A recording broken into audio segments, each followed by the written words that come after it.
ସ୍ତ୍ରୀ ଲୋକ ଆପଣା ଗର୍ଭଜାତ ପୁତ୍ରକୁ ସ୍ନେହ ନ କରି କି ଆପଣା ସ୍ତନ୍ୟପାୟୀ ଶିଶୁକୁ ପାଶୋରି ପାରିବ?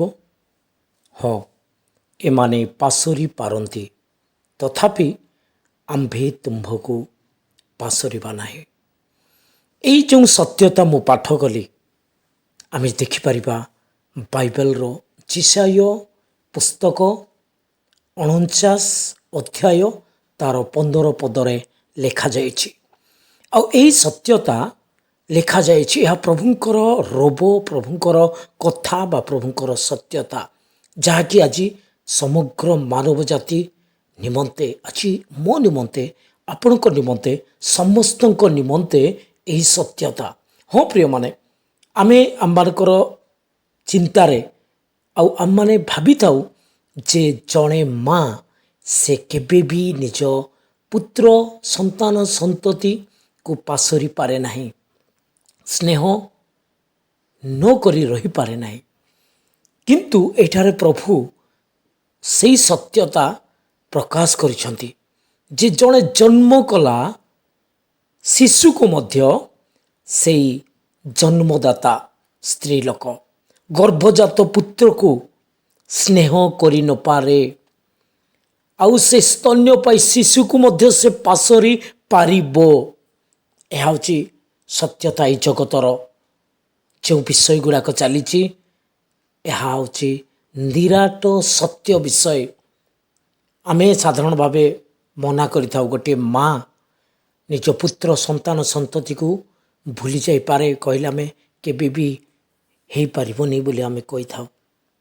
କିନ୍ତୁ ଆମେ ଦେଖୁ ଯେ ଅନେକ ସମୟମାନଙ୍କରେ, ଅନେକ ପରିସ୍ଥିତିରେ ସେ ଗର୍ଭଜାତ ପୁତ୍ର କି କନ୍ୟା ସେମାନଙ୍କୁ ଗୋଟିଏ ଏମିତି ଗୋଟିଏ ସ୍ଥାନରେ ନେଇ ତାଙ୍କରି ମା ମାନେ ଛାଡ଼ି ଦେଇକି ପଳାଇ ଆସୁଛନ୍ତି ନିଜର ସମ୍ମାନ, ନିଜ ଜୀବନକୁ ବଞ୍ଚାଇବା ପାଇଁ।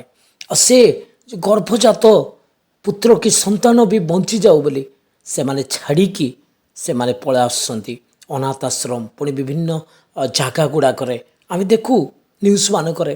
କିନ୍ତୁ କ୍ୱଚିତ ଭାବେ ସେଇଟା ଆମେ ଦେଖିଥାଉ।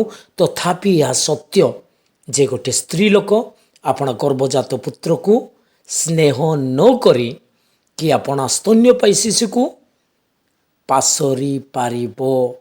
ଏଇଠାରେ ଆମେ ଦେଖୁ ଗୋଟେ କ୍ୱେଶ୍ଚିନ୍, ପ୍ରଶ୍ନବାଚୀ ପ୍ରଭୁ ସ୍ୱୟଂ ଆମମାନଙ୍କ ନିମନ୍ତେ ରଖୁଛନ୍ତି। ପାଶୋରି ପାରିବ କି? ସ୍ନେହ କରି ପାରିବ ନାହିଁ କି?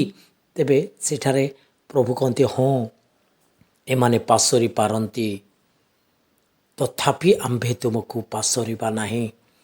ପ୍ରଭୁଙ୍କର ଏହି ଗୁଣ।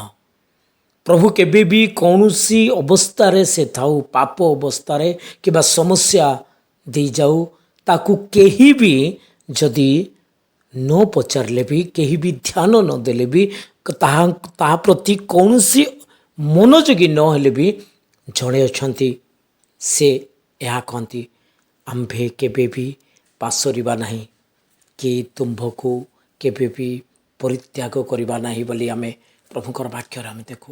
ହଁ ପ୍ରିୟମାନେ, ସେଇ ପ୍ରକାର ପ୍ରଭୁ ଯିଏକି ଆପଣଙ୍କୁ ସୃଷ୍ଟି କରିଅଛନ୍ତି, ଆପଣଙ୍କର ଯତ୍ନ ନେବା ପାଇଁ, ଆପଣଙ୍କର ସମସ୍ତ ଅବସ୍ଥାରେ, ସବୁ ପରିସ୍ଥିତିରେ ଆପଣଙ୍କର ମନୋଯୋଗୀ ହେବା ପାଇଁ ଏକମାତ୍ର ପରମେଶ୍ୱର।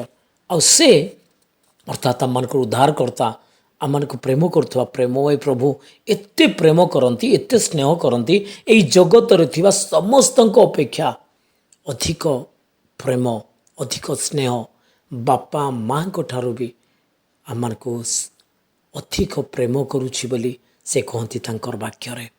ଆମ୍ଭେ ଚିରସ୍ଥାୟୀ ପ୍ରେମରେ ତୁମକୁ ପ୍ରେମ କରି ଆସୁଅଛୁ ବୋଲି କହନ୍ତି। ତା ସହିତ ସେ କହନ୍ତି, ଏତେ ପ୍ରେମ ମୁଁ କରୁଛି, ଆଉ ସେଇ ପ୍ରେମ ପାଇଁ ମୋ ଜୀବନ ଦେଇଦେଇଛି କାଲବରୀ କ୍ରୁଶ ଉପରେ। ହଁ ପ୍ରିୟମାନେ, ସେଇ ପ୍ରଭୁ ହେଉଛନ୍ତି ପ୍ରଭୁ ଯୀଶୁ ଖ୍ରୀଷ୍ଟ। ଆପଣଙ୍କର ପାପ ନିମନ୍ତେ, ଆପଣଙ୍କର ସମସ୍ତ ଦୋଷ ଦୁର୍ବଳତା ନିମନ୍ତେ ସେ ନିଜ ଜୀବନ ଦେଇଦେଲେ, ଆଉ ପ୍ରେମକୁ ପ୍ରକାଶ କଲେ, ଆଉ କହୁଛନ୍ତି ମୁଁ କେତେ ପ୍ରେମ କରୁଛି। ଆଜି ସେଇ ପ୍ରେମକୁ ଆପଣ ବୁଝିବାର ଅଛି। ଆଜି ସେଇ ପ୍ରେମର ପରିଚୟ ପାଇବାର ଅଛି।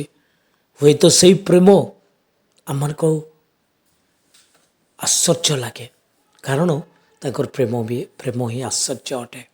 ପ୍ରିୟମାନେ, ଆମମାନେ ସେଇ ପ୍ରେମମୟ ପ୍ରଭୁ ଯୀଶୁଖ୍ରୀଷ୍ଟଙ୍କୁ ନିଜର ଉଦ୍ଧାରକର୍ତ୍ତା, ମୁକ୍ତିଦାତା ଆଉ ନିଜର ପ୍ରଭୁ ବୋଲି ବିଶ୍ୱାସ କରିବା, ହୃଦୟରେ ତାଙ୍କୁ ରଖିବା। ସେ ଜାଣନ୍ତି ଆପଣଙ୍କର ସବୁ ବିଷୟ, ମୋର ସବୁ ବିଷୟ, এই ଜଗତର ମାନବ ଜାତିର ସମସ୍ତ ଅବସ୍ଥା ପରିସ୍ଥିତି ଆମେ ପ୍ରଭୁଙ୍କର ହେବା। ପ୍ରଭୁ ସବୁବେଳେ ଚାହୁଁଛନ୍ତି ଆମମାନଙ୍କୁ ସେ ନିଜର କରିବେ, ନିଜ ସହିତ ରଖିବେ, ନିଜର ବାକ୍ୟ ଦେଇ ସେ କଢ଼ାଇ ନେବେ। ଯେକୌଣସି ଅବସ୍ଥା ପରିସ୍ଥିତି ହେଉନା କାହିଁକି, ସେ କହୁଛନ୍ତି, ପ୍ରତିଜ୍ଞା କରନ୍ତି, ଆମ୍ଭେ କେବେ ଛାଡ଼ିବା ନାହିଁ କି ତୁମ୍ଭକୁ ପରିତ୍ୟାଗ କରିବା ନାହିଁ ବୋଲି। ତେଣୁକରି ତାହାଙ୍କର ଏହି ପ୍ରେମ ଆଉ ଏହି ମନୋଯୋଗିତାକୁ ଆମେ ଗ୍ରହଣ କରିବା। ପ୍ରଭୁ ଯୀଶୁଖ୍ରୀଷ୍ଟଙ୍କୁ ହୃଦୟରେ ସ୍ଥାନ ଦେବା ଆଉ ପ୍ରଭୁଙ୍କର ବାକ୍ୟକୁ ମଧ୍ୟ ହୃଦୟରେ ରଖି ତାହାଙ୍କର ବାକ୍ୟରେ ବିଶ୍ୱାସ କରି ଭରସା କରି ଆଗକୁ ବଢ଼ିବା। ପ୍ରଭୁ ଆମ ସମସ୍ତଙ୍କୁ ଆଶୀର୍ବାଦ କରନ୍ତୁ ଏହି ବାକ୍ୟ ଦ୍ୱାରା। ଆଉ ଯଦି ଏପର୍ଯ୍ୟନ୍ତ ମୋର ଚ୍ୟାନେଲକୁ ସବସ୍କ୍ରାଇବ୍ କରିନାହାନ୍ତି ତାହେଲେ ଆପଣମାନେ ସବସ୍କ୍ରାଇବ୍ କରନ୍ତୁ। ଯଦି ଏପର୍ଯ୍ୟନ୍ତ ଲାଇକ୍ କରିନାହାନ୍ତି ଲାଇକ୍ କରନ୍ତୁ ଯଦି ଭଲ ଲାଗିଲା, ଆଉ ଅନ୍ୟମାନଙ୍କୁ ମଧ୍ୟ ଏହି ସତ୍ୟତା ଆଉ ସେୟାର କରି ଅନ୍ୟମାନଙ୍କୁ ମଧ୍ୟ ଜଣାନ୍ତୁ। ଆଉ ଯଦି ଆପଣମାନେ ଯଦି କିଛି କମେଣ୍ଟ କରିବା ପାଇଁ ଚାହୁଁଛନ୍ତି ତାହେଲେ ମୋତେ ଲେଖି ଜଣାନ୍ତୁ। ସମସ୍ତ ଗୌରବ ଆମେ ପ୍ରଭୁଙ୍କୁ ଦେବା। ପ୍ରଭୁଙ୍କର ନାମ ଗୌରବ ହେଉ। ଧନ୍ୟବାଦ।